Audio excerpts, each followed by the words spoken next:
Dan uwa, me yasa idan zaka ba da sadaka ko kyauta so da yawa kakan ba da abin da ka gama bukata da shi, abin da baka so shi kake bayarwa? Misali, idan zaka ba da abinci sai ragowar abinci wanda ka gama ci shi zaka bayar. Idan zaka ba da sutura sai wacce ka gama amfani da ita sannan ita zaka ɗauka ka bayar. Haka idan zaka ba da kyautar takalmi sai wanda ka gama amfani da shi ya tashi daga aiki a gurinka sannan shi zaka ɗauka ka bayar.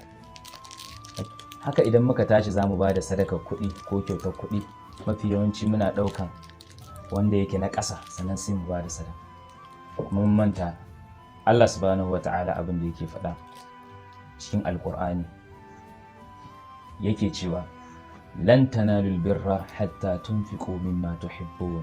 Allah yake cewa ba za ku samu ladan wani aiki ba ko ladan wani kyautatawa ba har sai kun bayar da abin da kuke so, abin da zuciyarka take so. Hatta tunfiqu mimma tuhibbun wa ma tunfiqu min shay'in fa inna Allah bihi alim.